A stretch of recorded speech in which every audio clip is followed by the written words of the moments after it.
जहाँ तक IAS IPS की बात है तो आपको ऑन रिकॉर्ड बता रहे हैं कि 217 कल रात तक 217 आईएएस आईपीएस एलाइड या बड़े इस तरह के सर्विसेज से लोग ज्वाइन जनसुराज कर चुके हैं, जो पहले इन सर्विसेज में रहे हैं। अन्य राज्यों में, अन्य क्षेत्रों में आप देखते हैं बड़ी एक फहरिस्त है। कई लोग तो ये भी कह रहे हैं भैया जनसुराज जितना ही रिटायर्ड बड़े बड़े अफसर हैं इनका एक जगह बनता जा रहा है। ऐसी बात नहीं है। तो 1 करोड़ लोगों में 200 से ज़्यादा आईएएस आईपीएस एलाइड सर्विसेज जो दुनिया भर में लोगों ने काम अनुभव किया है वो लोग भी जुड़े हुए हैं।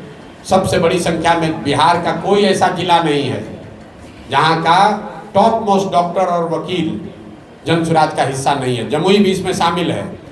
आप यहाँ के जितने बड़े डॉक्टर हैं उनसे जाकर पूछ लीजिए, वो आपको बताएंगे कि वो जनसुराज से जुड़े हुए हैं। बिहार में जमुई में, आप जमुई देखिए, बिहार की बात छोड़िए, जमुई में अभी पदयात्रा नहीं हुई है।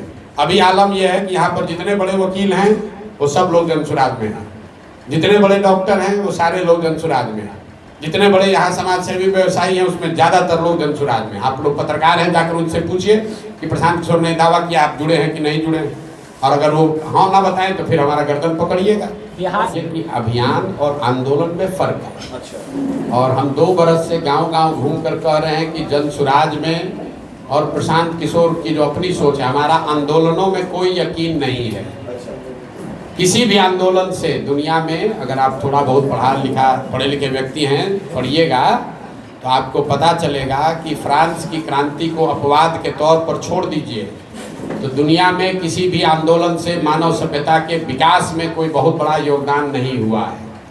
जैसे बिहार में जेपी का आंदोलन हुआ, उससे बिहार की व्यवस्था नहीं सुधरी। कई लोगों को लगता है जब जेपी से नहीं सुधरा तो जनसुराज से कैसे सुधरेगा। हम आपको बताते हैं क्यों नहीं सुधरा। जेपी का आंदोलन था उस समय की सत्ता से इंदिरा जी को हटाने, कांग्रेस को हटाने के लिए। उस आंदोलन की आंच इतनी थी कि आपने सत्ता से इंदिरा जी को हटा दिया, लेकिन जेपी के आंदोलन में बिहार को बदलने बनाने की कोई व्यवस्था नहीं की गई थी, इसलिए वो हुआ नहीं।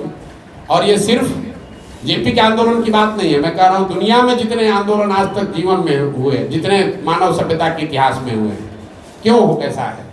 क्योंकि आंदोलन जो है वो तेज हथियार के जैसा है। उससे आप बड़े से बड़े वृक्ष को काट सकते हैं, लोगों को सत्ता से हटा सकते हैं, सल्तनतों को उखाड़ कर फेंक सकते हैं, लेकिन नए समाज का सृजन नहीं कर सकते हैं। सृजन एक धीमे चलने वाली प्रक्रिया है।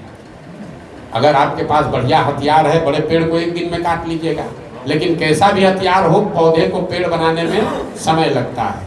तो जनसुराज आंदोलन नहीं है। इसमें 2 बरस में हमने कहीं धरना प्रदर्शन नहीं किया, चक्का जाम नहीं किया, बिहार बंद का नारा नहीं दिया, किसी नेता और दल के विरोध में नहीं बोले। सिर्फ और सिर्फ लोगों को ये रास्ता बताए कि तुम्हारी परेशानी, बदहाली का कारण क्या है और इस कारण से, इस बदहाली से निकलने का रास्ता क्या है। लोग जब अपने व्यवहार में, अपने आचार विचार व्यवहार में जब वो परिवर्तन लाएंगे, उससे नई व्यवस्था का सृजन हो सकता है। तो जनसुराज ना आंदोलन है, ना आंदोलन से निकाल कर कोई दल बनाने का प्रयास है।